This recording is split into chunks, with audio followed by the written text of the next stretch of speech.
Hi, and welcome to episode 4 of Scenery and Painting on the Cape Cod Highline model.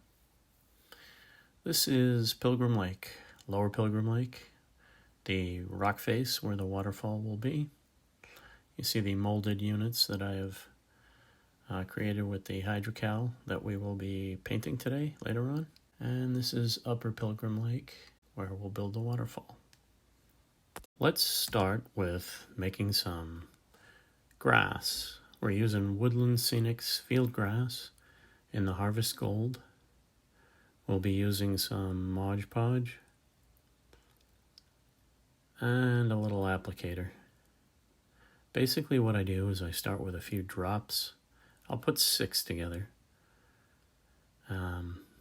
These will be where I glue the bases of the Woodland Scenics Harvest Gold. I take about an inch or so. Twist it up together, cut it to about an inch long, and then dip the ends, the square end, in those little blobs of glue that you put down. Hold it in place. We'll be using these bits of field grass I'm actually going to put them in Pilgrim Lake, the Lower Pilgrim Lake, probably the upper too. I might put some in. You know how you see a marsh or water where you have bits of grass growing on the shorelines? That's what these are going to be made for.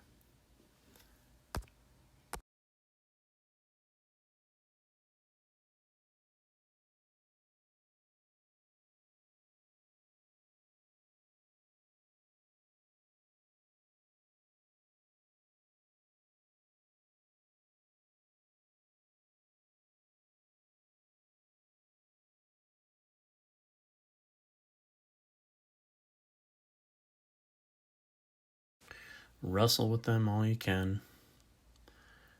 Basically, you just need them to glue the base. Eventually, you're going to take that big bit of glue on the bottom and glue that down to something. So whatever you need to do, dip it in a little extra glue, whatever you need to do. Another rock pour, we're using the lightweight hydrocal, some water, and the silicone molds. We're going to do some of the painting for the rocks surrounding Lower Pilgrim Lake and Upper Pilgrim Lake. Basically, it's going to be the leopard spotting technique. Start with a really light wash of some yellow ochre. I use some slate gray and some stone gray, also a light wash. Just stipple it all in there. Let's begin to add some ground cover on the mountains.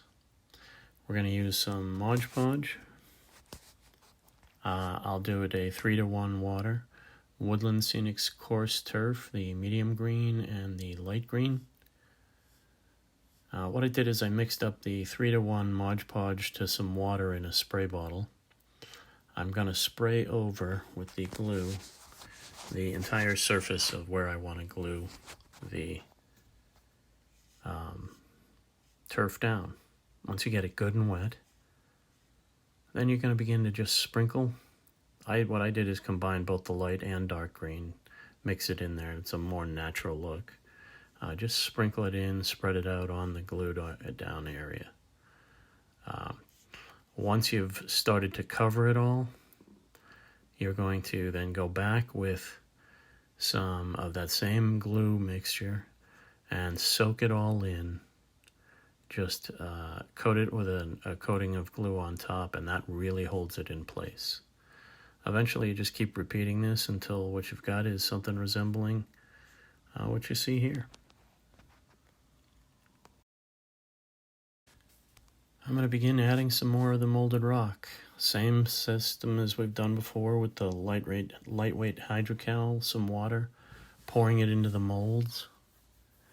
And then once you have these, I set one of the molds on top. I started building up the sides to create this Upper Pilgrim Lake. This will be the spring that the waterfall comes down from. That's a view from the side. Here are the other molds along the track. let's take a look at a recap of what we've got through today. So we've built up and created this upper spring at Pilgrim Lake, the waterfall. I've poured the hydrocal plaster to seal the bottom of the lake. As you come along Highland Pass, you'll see the bits of rock that we've added so far. See the molds we've added on the sides. I've been doing the same leopard spot paint technique on all these bits of rock on the wall that we're doing. 3 or 4 different washes over it, blend it all together. You're coming up to the Upper Pilgrim Springs. And on the top right, you'll see where the water will come from. Then the pull back and take a look at the mountain that we've added the foam. Thank you for joining us this week on our look at the Cape Cod Highland Model Railroad.